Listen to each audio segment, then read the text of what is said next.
Hello everyone, SR कुंज के channel में आप सबका स्वागत है। ये हमारी अर्थव्यवस्था के अंतर्गत बिहार के गांव की कहानी जो क्लास 9 से संबंधित है, इसका वीडियो पार्ट 2 है। इसके पहले पार्ट 1 एसआर कुंज के यूट्यूब चैनल पे पहले ही अपलोड किया जा चुका है। अगर आपने अभी तक उसे नहीं देखा तो जाकर देख ले, ताकि आपको ये सेकेंड पार्ट अच्छे से समझ में आए। अब यहाँ पे हम लोग देख लेते हैं कि हम लोग यहाँ पे क्या करेंगे। इसके पूर्व के वीडियो में हम लोग ने ये समझा कि उत्पादन क्या होता है, उत्पादन के साधन कितने हैं और उत्पादन के साधन का क्या मतलब होता है।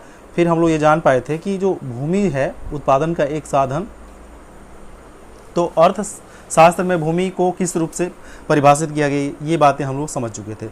अब इसमें हम लोग बाकी जो साधन यहाँ पे बचे हुए हैं उत्पादन के, इसके संबंध में अध्ययन करेंगे।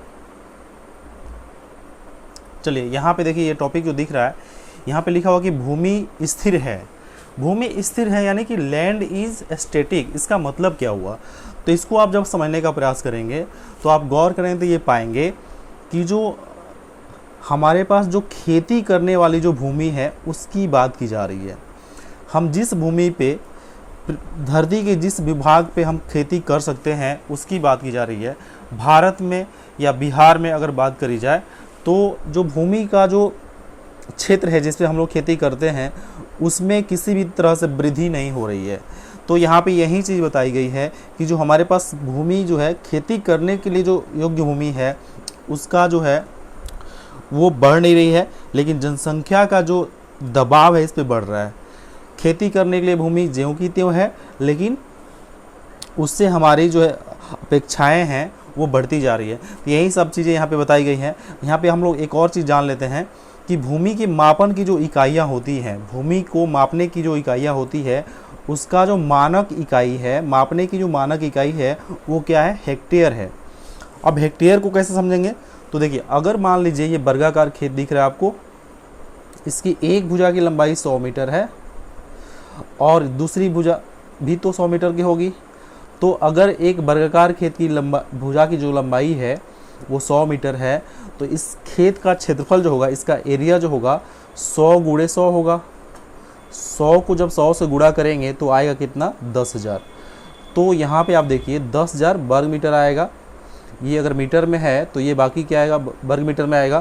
तो यहाँ हम इसको ऐसे समझेंगे कि किसी वर्गाकार खेत जिसकी भुजा की लंबाई जो है 100 मीटर है, तो उसका जो क्षेत्रफल जो होता है वो हेक्टेयर के बराबर होता है।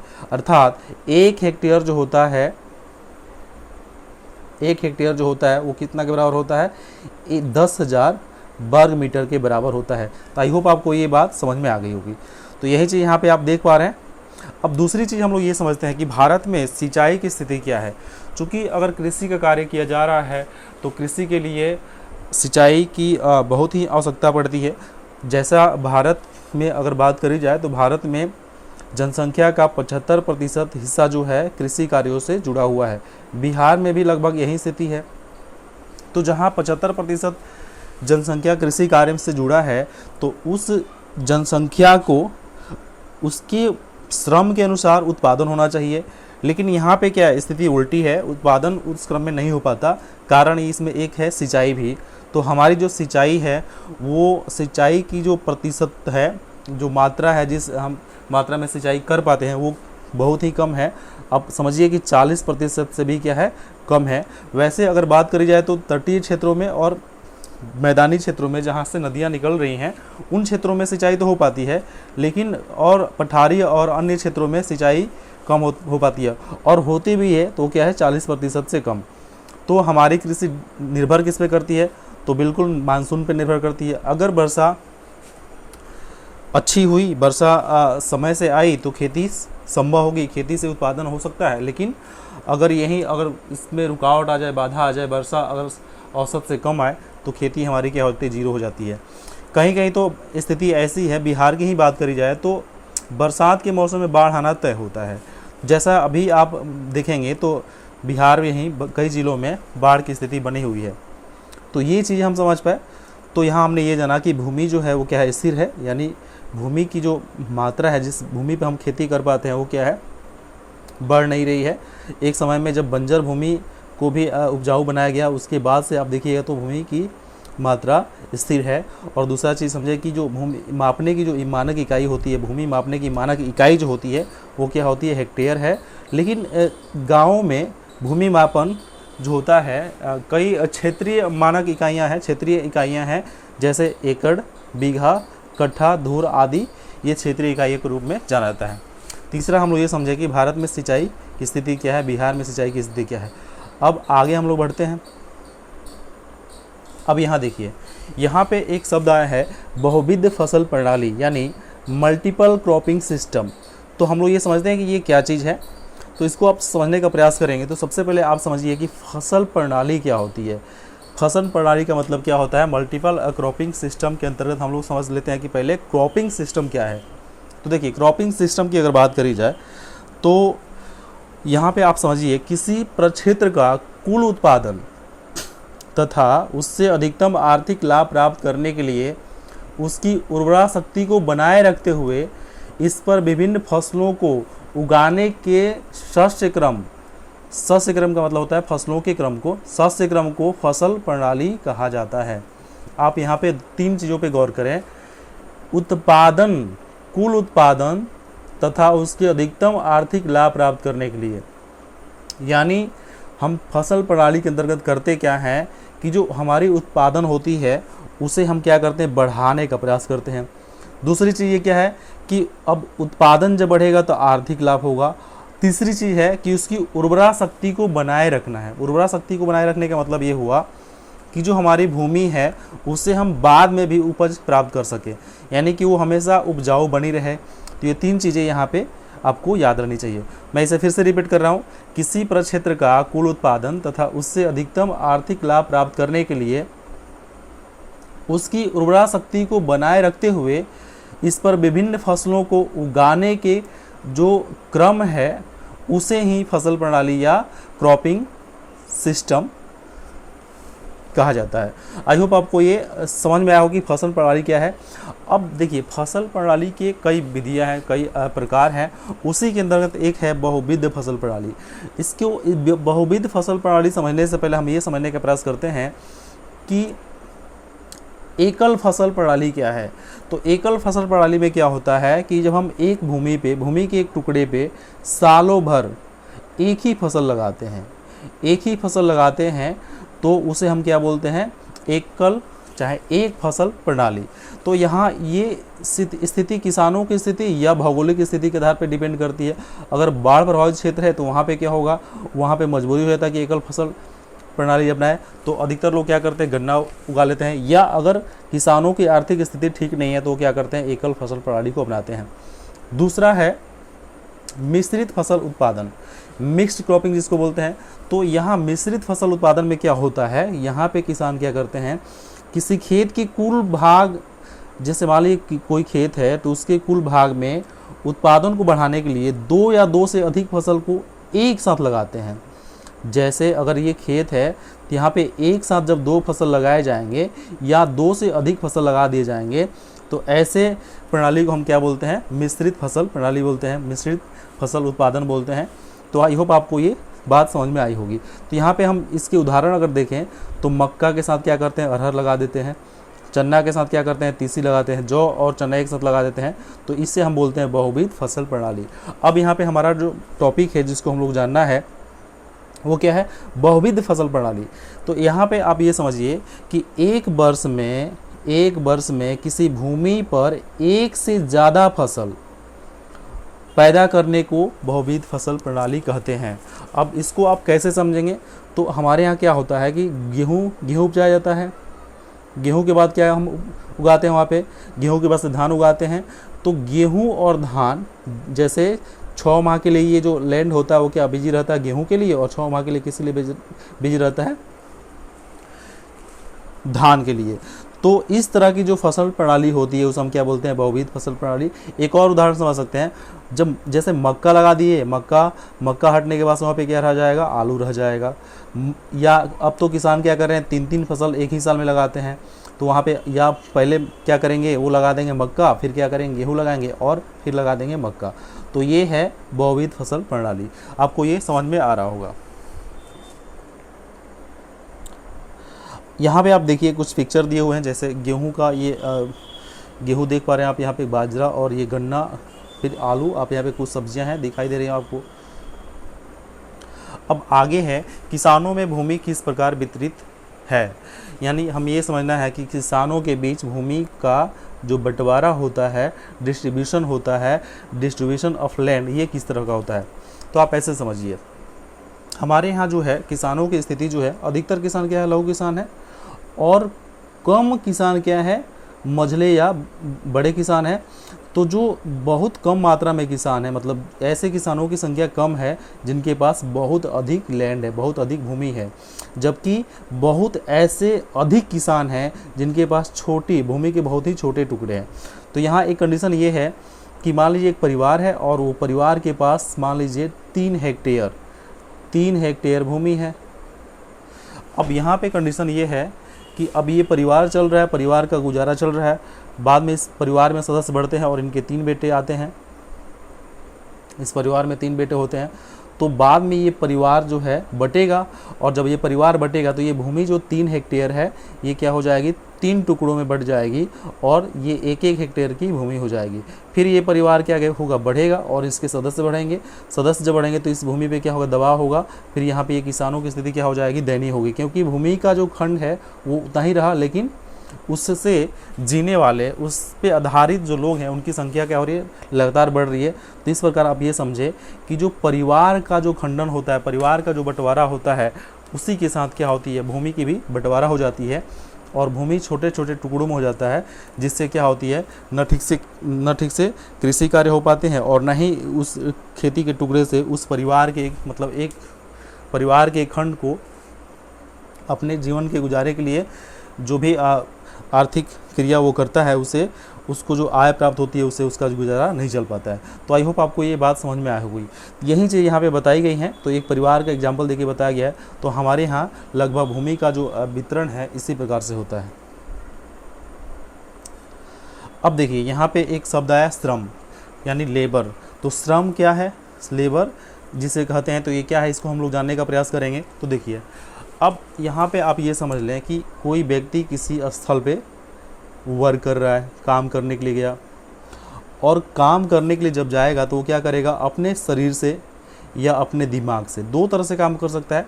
या तो वो क्या करेगा, फिजिकल वर्क करेगा, शारीरिक श्रम करेगा, शारीरिक कार्य करेगा, या मानसिक कार्य करेगा। तो शारीरिक कार्य और मानसिक कार्य जो भी करेगा, तो ये जो कार्य करेगा इसे ही हम क्या बोलेंगे, जो वर्क करेगा, जो परिश्रम करेगा, उसे ही हम क्या बोलते हैं, श्रम बोलते हैं। लेकिन सभी श्रम को हर इस तरह के, मतलब कोई वर्क हो रहा है, कोई व्यक्ति कोई वर्क कर रहा है, किसी तरह का श्रम कर रहा है, किसी तरह का परिश्रम कर रहा है, मेहनत कर रहा है, तो ज़रूरी नहीं है कि वो हमेशा श्रम की परिभाषा के अंतर्गत आए। यहाँ पे अर्थशास्त्र में श्रम का मतलब होता है कि अगर कोई व्यक्ति उत्पादन के कार्य में लगा है, उत्पादन के कार्य में लगा होना चाहिए, लेकिन उत्पादन के कार्य में लगने के साथ उसे उसके बदले में आर्थिक लाभ होना जरूरी होगा। अगर उसे कोई आर्थिक लाभ नहीं प्राप्त होता है तो उसे हम क्या बोलेंगे, श्रम नहीं कहेंगे। जो श्रम आय प्राप्त करने के लिए नहीं है बल्कि आनंद या खुशी प्राप्त करने के लिए है, उसे हम श्रम नहीं कह सकते हैं। तो यहाँ पे आपको ये बात एकदम याद रहनी चाहिए कि उत्पादन के उद्देश्य से अगर कोई काम किया जा रहा है जिससे जो उत्पादन के कार्य में लगा हुआ व्यक्ति है उसको आय प्राप्त हो रही है, तभी हम उसे क्या कहेंगे, श्रम कहेंगे। एक और उदाहरण समझने का प्रयास करते हैं। मान लीजिए माली जो है एक बगीचे में काम करता है, तो वहाँ पे जो काम करेगा वो श्रम कहलाएगा, क्योंकि उसको उसके लिए मजदूरी मिलेगी, उसको उसके लिए वेतन मिलेगा। लेकिन वही माली अपने घर में आके क्या करेगा, अपने घर आता है और घर के बगीचे में अगर काम करता है तो वो क्या होगा, श्रम नहीं कहलाएगा। तो आई होप आपको श्रम का क्या मतलब है ये समझ में आ गया। तो आप फिर से इसको मैं रिपीट कर रहा हूँ कि अगर कोई व्यक्ति उत्पादन के कार्य में लगा हुआ है और वो क्या कर रहा है, शारीरिक या मानसिक वर्क कर रहा है, तो हम उसे क्या कहेंगे, श्रम कहेंगे। लेकिन श्रम जो है, श्रम में ज़रूरी है कि उत्पादन के फलस्वरूप या जो व्यक्ति उसमें जुड़ा हुआ है उसको उसके बदले में आर्थिक लाभ प्राप्त होना जरूरी है। अगर मनोरंजन के लिए कोई कार्य किया जा रहा है, मनोरंजन के लिए कोई श्रम कर रहा है, तो हम उसे श्रम नहीं कहेंगे। तो आई होप आपको ये समझ में आई होगी। अब श्रम जो है ये क्या है, श्रम जो है अर्थशास्त्र में इसको सक्रिय साधन बोला जाता है, संसाधन बोला जाता है, सक्रिय साधन बोला जाता है। तो आपको ये बात याद रखनी चाहिए कि श्रम जो है क्या है, सक्रिय साधन है। अब देखिए, जो व्यक्ति श्रम करता है, श्रम कर रहा है, उसे हम क्या बोलते हैं, श्रमिक बोलते हैं। और यहाँ पे अब जो श्रमिक है वो कार्य करेगा तो उसके बदले जो उसको मेहनताना मिलेगा, जो उसको मजदूरी मिलेगी, यानी उसके श्रम की जो कीमत उसे प्राप्त होगी, उसे हम क्या बोलेंगे, मजदूरी बोलेंगे। और जिसे अंग्रेजी में क्या बोलते हैं, वेजेज बोलते हैं। तो आई होप आपको ये वेजेज समझ में आ गया। इसे देख लेते हैं क्या परिभाषा यहाँ पे बताई गई है। राष्ट्रीय आय का वह हिस्सा जो श्रमिकों को उनके परिश्रम के लिए दिया जाता है। राष्ट्रीय आय का वह हिस्सा जो श्रमिकों को उनके परिश्रम के लिए दिया जाता है, अर्थात श्रम के प्रयोग के लिए दी गई कीमत। जो कोई व्यक्ति अगर कोई श्रम कर रहा है, उसने मानसिक या शारीरिक वर्क किया, तो उसके बदले जो उसे कीमत दी जाती है, जो मेहनताना दी जाती है, जो पारिश्रमिक दी जाती है, उसे ही क्या कहता है, श्रम कहता है। और श्रम शारीरिक अथवा मानसिक हो सकती है। तो यही चीज़ें हम लोग यहाँ पे पहले भी चर्चा किए थे। तो आई होप आपको श्रम क्या है और उसे जो मजदूरी दी जाती है वो मजदूरी वेजेज क्या है, ये बातें आपको समझ में आ गई होगी। अब यहाँ देखिए, यहाँ पे ये एक पाई चार्ट दिखाया गया है। यहाँ पे आप देखिएगा तो जो 2 हेक्टेयर से कम है ये छोटे किसान हैं, और इनकी संख्या देखिए आप, इनकी संख्या जो है क्या है, बहुत अधिक है। और जो मझोले या बड़े किसान हैं उनके पास कितनी भूमि होती है, 2 हेक्टेयर से अधिक होती है। यहाँ पे प्रोफेसर मार्शल के द्वारा एक परिभाषा दी गई है जो संबंधित है। देखिएगा, श्रम का मतलब मनुष्य के आर्थिक कार्य से है। श्रम का मतलब मनुष्य के आर्थिक कार्य से है, चाहे वह हाथ से किया गया हो, चाहे वो हाथ से किया गया हो या मस्तिष्क से। तो हम लोग अभी इसको समझने का प्रयास कर रहे थे, वही चीज़ यहाँ पे दी गई है परिभाषा के रूप में, किनके द्वारा, प्रोफेसर मार्शल के द्वारा। तो ये आप डिनोट करके अगर कहीं अपने उत्तर में अगर लिखेंगे तो आपको अच्छे अंक मिलेंगे। तो फिर से मैं इसे रिपीट कर रहा हूँ कि श्रम का मतलब मनुष्य के आर्थिक कार्य से है, चाहे वह हाथ से किया गया हो या मस्तिष्क से किया गया हो। तो आई होप आपको ये बातें समझ में आ गई होगी। अब देखिए, यहाँ पे ये है पूंजी। पूंजी जिसे हम लोग कहते हैं कैपिटल। तो पूंजी का क्या मतलब होता है? देखिए, जनरली पूंजी का अर्थ लगाया जाता है कि धन, लेकिन यहाँ अर्थशास्त्र में पूंजी का मतलब केवल धन से नहीं होता है। इसमें यहाँ पे इसका जो इसकी परिभाषा है, जो इसकी समझ है, वो क्या होती है, व्यापक होती है। हम लोग इसको समझने का प्रयास करेंगे। देखिए, साधारण बोलचाल की भाषा में अगर बात करी जाए, साधारण बोलचाल की भाषा में अगर बात करी जाए तो पूंजी का मतलब रुपये, पैसे से लाया जाता है। लेकिन अर्थशास्त्र में पूंजी शब्द का प्रयोग व्यापक अर्थ में किया जाता है। अर्थशास्त्र में पूंजी का मतलब मनुष्य द्वारा उत्पादित धन के उस भाग से है जिसका प्रयोग अधिक धन के उत्पादन के लिए किया जाता है। देखिए, अगर हम कहीं धन लगा रहे हैं, धन निवेश कर रहे हैं, जिससे हमें क्या है, संभावना है कि इससे और अधिक धन की प्राप्ति होगी, तो हम ये कहेंगे कि ये धन जो है क्या है, पूंजी है। जैसे बीज, मान लीजिए हमने क्या किया, बीज खरीद के लाया। तो जो बीज खरीद के लाए हैं तो वो क्या करेंगे, उसको कहीं ना कहीं लगाएंगे, फिर उससे क्या होगा, और अधिक उत्पादन होगा तो हमारी जो पूंजी उसमें निवेश की गई है उससे क्या होगी, हमें और अधिक पूंजी प्राप्त होगी। ठीक है, निवेश का मतलब होता है कि अगर हम पैसे कहीं खर्च कर रहे हैं तो हमको अधिक संभावना है कि वहाँ से और अधिक पैसे प्राप्त होंगे। तो यहाँ पे आप ये बात समझ गए कि अर्थशास्त्र में पूंजी शब्द का प्रयोग का क्या मतलब है। पूंजी का मतलब ये हुआ कि अगर हम कहीं अपना धन लगा रहे हैं तो उत्पादन के लिए लगा रहे हैं, जिससे हमें और अधिक उत्पादन प्राप्त होने की संभावना है, गुंजाइश है। तो इसमें अगर आप एग्जाम्पल में देखिएगा तो बीज जो है, बीज के लिए अगर हम पूंजी, या कच्चा माल कोई है, मशीन है, कारखाने हैं, मकान आदि जो है, ये क्या है, हमारी पूंजी है। क्योंकि इससे हमें क्या होगी, जब इससे हमें और अधिक धन प्राप्त होने की संभावना हमेशा बनी रहेगी। अब देखिए, अब आप कहेंगे कि जो मशीन है, मशीन में अगर आप धन लगाते हैं, निवेश करते हैं, तो इससे आपको और अधिक पूंजी कैसे प्राप्त होगी। तो मान लीजिए आपने क्या करा, एक मशीन लगाया और वो मशीन कोई उत्पादन के कार्य के लिए कार्य करती है। वो मशीन जो है कोई उत्पादन का कार्य कर रही है। फिर उत्पादन होगा तो फिर उसका सेलिंग हो, उसकी बिक्री होगी, फिर बिक्री से आपको पैसे आएंगे, तो मशीन तो आपकी रहेगी, फिर वो मशीन आपको क्या दे रहा है, पैसे दे रहा है, लगातार पैसे आपको आएंगे। तो ये क्या है, ये पूंजी के रूप में हम इसको समझेंगे। तो आई होप पूंजी क्या है आप समझ गए होंगे। अब देखिए यहाँ पे दूसरे शब्दों में धन का वह अंश जिसका प्रयोग पुनः उत्पादन के लिए किया जाता है, धन का वह अंश जिसका प्रयोग पुनः उत्पादन के लिए किया जाता है उसे पूंजी कहते हैं। इस तरह हम कह सकते हैं कि पूंजी उत्पादन का एक प्रमुख साधन है जिसके अंतर्गत मुद्रा तथा वस्तुओं का भंडार होता है। तो आप ये समझ गए पूंजी के अंतर्गत दो चीज़ें आएंगी, एक तो मनी आ जाएंगी, मनी, और दूसरा क्या, वस्तुओं का भंडार। और ये वस्तुएं जो हैं, वस्तुओं के रूप में आप कई चीज़ें देख पा रहे हैं, जैसे मशीन है, कारखाना, मकान, ये सब वस्तु हो जाएंगी। और दूसरी आप द्रव्य के रूप में, जैसे मान लीजिए मनी, आप देखिए कोई रुपये जो है, अब उस अगर मान लीजिए सिक्के, नोट हैं, ये सारे आपको मुद्रा के रूप में आपको प्राप्त हो जाएंगे। तो आई होप आपको ये समझ में आ गया कि पूंजी क्या है। अब देखिए यहाँ पे प्रोफेसर मार्शल के अनुसार प्रकृति की निःशुल्क देन को छोड़कर, प्रकृति की निःशुल्क देन का मतलब क्या हुआ, हमें हवा, पानी, जल ये सब मिले वो निःशुल्क, तो इसको छोड़ के वह सब संपत्ति जिससे आय प्राप्त होती है पूंजी कहलाती है। बात आ गई समझ में कि अगर हम निःशुल्क जो देन है प्रकृति के द्वारा हमें, उसको छोड़ दिया जाए तो इसके बाद जो भी संपत्ति है जिससे हमें आय प्राप्त होती है उसे ही हम क्या बोलेंगे, पूंजी कहेंगे। तो आई होप आपको पूंजी का मतलब समझ में आ गया होगा। अब देखिए यहाँ पे ये है कि पूंजी की व्यवस्था कैसे होती है, किसानों के बीच, कृषकों के बीच पूंजी की व्यवस्था कैसे होती है। तो देखिए पूंजी की व्यवस्था दो तरह से होती है। एक तो होती है, मान लीजिए क्या बोलते हैं इसको, हम सरकारी स्तर पे बोलेंगे, सरकार के द्वारा, और दूसरा बोलेंगे क्या, गैर सरकारी संगठन, यानी कि सरकार के द्वारा पूंजी की व्यवस्था हो सकती है या गैर सरकारी रूप में भी पूंजी की व्यवस्था हो सकती है। तो गैर सरकारी में देखिएगा आपको सेठ साहूकार आएंगे, तो इनसे जब आप पूंजी प्राप्त करेंगे, इनसे आप जब मनी प्राप्त करेंगे, चाहे कोई वस्तु प्राप्त करेंगे, तो इसके बदले में आपको क्या देना पड़ता है,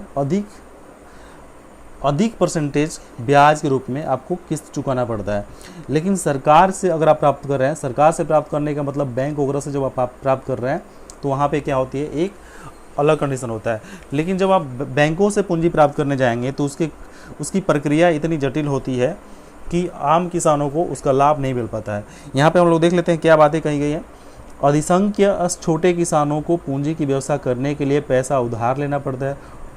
वे बड़े किसानों से या गांव के साहूकारों अथवा खेती के लिए विभिन्न सामानों की पूर्ति करने वाले व्यापारियों से कर्ज लेते हैं। तीन जगह से कर्ज ले रहे हैं, या तो बड़े किसानों से कर्ज लेंगे, या साहूकारों से कर्ज लेंगे, या खेती के लिए विभिन्न सामानों की पूर्ति करने वाले व्यापारियों से कर्ज लेते हैं। ऐसे कर्जों पर ब्याज की दर बहुत ऊंची होती है। अभी हम इसकी चर्चा कर रहे थे, ब्याज की दर क्या होती है, बहुत ऊंची होती है। कर्ज चुकाने के लिए उन्हें बहुत कष्ट सहने पड़ते हैं। छोटे किसानों के विपरीत मझोले और बड़े किसानों को खेती से बचत होती है।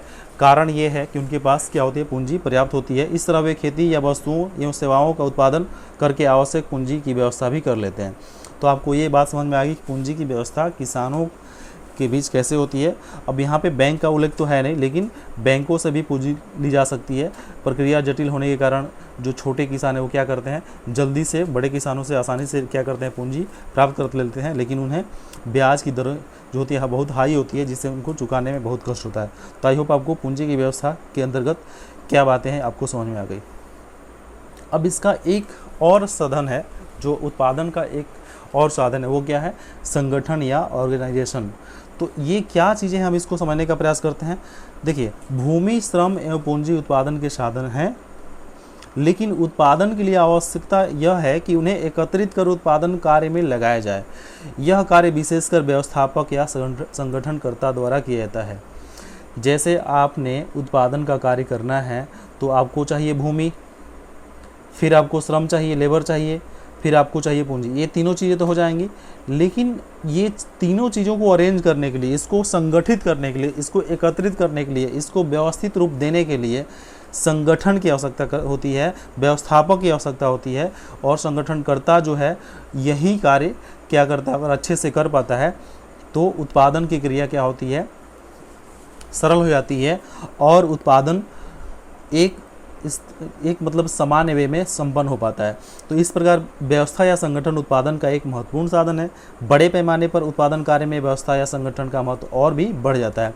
कम पूंजी रहने पर उत्पादन के साधन को और ही व्यवस्थित ढंग से उपयोग करने की जरूरत पड़ती है ताकि सीमित उत्पादन के साधन का समुचित प्रयोग हो सके। देखिए, अगर संगठन जो है, व्यवस्था जो है, व्यवस्थापक जो है अगर कार्यकुशल है तो वो क्या करेगा, सीमित संसाधन में, सीमित पूंजी में, सीमित श्रम में क्या करेगा, उत्पादन अधिक से अधिक प्राप्त कर सकता है।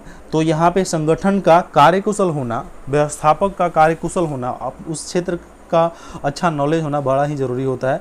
तो ये बातें आपको समझ में आई। अब यहाँ पे देखिए, जितना ही अच्छा उद्यमी होगा उतना ही व्यवस्था या संगठन चुस्त होगा। यही कारण है कि संगठन उत्पादन प्रक्रिया का एक सक्रिय साधन माना जाता है। तो हम लोग अभी ये समझे थे कि श्रम जो है वो भी सक्रिय साधन है और संगठन भी क्या है, ये भी एक सक्रिय साधन है। तो आई होप आपको ये संगठन क्या है समझ में आई होगी। मैं इसे फिर से रिपीट करता हूँ। देखिए, पूंजी, श्रम और भूमि ये क्या है, साधन है, लेकिन इसको क्या करना है, उत्पादन के कार्यों के लिए यह आवश्यक है कि उन्हें एकत्रित कर उत्पादन कार्य में लगाया जाए। यह कार्य विशेषकर व्यवस्थापक या संगठनकर्ताओं द्वारा किया जाता है। इस प्रकार व्यवस्था या संगठन उत्पादन का एक महत्वपूर्ण साधन है। देखिए, यहाँ पे आपको संगठन का क्या मतलब होता है, ये बातें आपको समझ में आ गई। अब देखते हैं इसके बाद कौन सा टॉपिक है। अब देखिए, ये साधन जो है, उत्पादन के जो साधन होते हैं, उत्पादन के साधनों में ये सबसे अंतिम है साहस या उद्यमी या इंटरप्राइजेज जिसे बोलते हैं। तो ये भी एक महत्वपूर्ण साधन है, इसको हम समझने का प्रयास करते हैं। देखिए, उत्पादन करने में संगठनकर्ता या उत्पादनकर्ता का मुख्य उद्देश्य लाभ प्राप्त करना ही होता है। कोई भी व्यक्ति अगर कोई उत्पादन के कार्य से जुड़ा है तो उसका उद्देश्य यही है कि उससे क्या करे, और अधिक उत्पादन प्राप्त करे। उत्पादित जो वस्तुएं हैं उसको सेल करके, उसको बाजार में रख के उसे क्या प्राप्त हो, लाभ प्राप्त हो। बिना लाभ के उद्देश्य से कोई भी व्यक्ति कार्य नहीं करता है। अगर मजदूर मजदूरी कर रहा है तो उसको अंतर्मन में ये बातें हैं कि उसको मजदूरी मिलेगी, तो उसका लाभ ये हो गया। उसी तरह उत्पादनकर्ता जो है, उत्पादन के लिए संगठनकर्ता जो है, ये क्या करता है, उत्पादन के लिए अगर कोई संस्था स्थापित कर रहा है तो उसका उद्देश्य यही है कि उसको लाभ प्राप्त हो। तो लाभ प्राप्त करने की स्थिति तो है, ये सोच के लाभ तो प्राप्त करने के लिए उत्पादन का कार्य करता है, लेकिन इसमें जोखिम भी है। जरूरी नहीं है कि हमेशा क्या हो, उसको लाभ प्राप्त हो। तो ये जोखिम जो है, जो उसको साहस करना पड़ेगा कि इससे नुकसान होगा या इससे लाभ होगा, उसको सहन करने की शक्ति उसमें होनी चाहिए। तो वही बातें यहाँ पे बताई जा रही है कि अर्थात उत्पादन कार्य जोखिम से भरा हुआ होता है। जो इस जोखिम का वहन करता है उसे ही क्या कहते हैं, उद्यमी या साहसी कहा जाता है। अब यहाँ पे आप ये समझ गए कि जो जोखिम उठाने के लिए तैयार है, जो व्यक्ति इस जोखिम को उठाने के लिए तैयार है और उत्पादन के कार्य कर रहा है, संपन्न कराने की कोशिश कर रहा है, तो उसे हम क्या बोलेंगे, उद्यमी या साहसी बोलेंगे। आधुनिक समय में उत्पादन के जोखिम को वहन करने के लिए साहसी की भूमिका बहुत ही बढ़ गई है। यदि उत्पादन के फलस्वरूप साहसी को लगातार घाटा हो तो ऐसी व्यवस्था में साहसी का साहस टूट जाता है। तत्पश्चात क्या होता है, उत्पादन की पूरी प्रक्रिया ठप हो जाती है। इसलिए साहसी उत्पादन प्रक्रिया के पूर्व ही यह सोच लेता है कि हमें अंतिम क्षण तक उत्पादन को चालू रखना है। तो आई होप आपको ये साहस या उद्यमी क्या है ये समझ में आ गया होगा। अतः उत्पादन में जोखिम उठाने के कार्य को साहस कहते हैं और जो व्यक्ति इस जोखिम को उठाता है उसे ही क्या कहते हैं, साहसी या उद्यमी कहते हैं। तो यहाँ पे ये चीज़ आप देख पा रहे हैं कि उत्पादन के जो साधन है 5 है, भूमि, श्रम, पूंजी, संगठन और साहस या उद्यमी। और इन साधनों का क्या मतलब होता है, कैसे इसको अर्थशास्त्र के अंतर्गत परिभाषित किया गया है, ये सारी बातें आप समझ पाए। तो आई होप आपको ये जो हमारा प्रयास है आपको पसंद आ रहा होगा। पूरा वीडियो सुनने के लिए आपको धन्यवाद। अगर आपको इससे संबंधित कोई सुझाव या किसी तरह की अपेक्षा है तो आप ज़रूर कमेंट बॉक्स में लिखें, उसे पूरा करने का प्रयास किया जाएगा। धन्यवाद।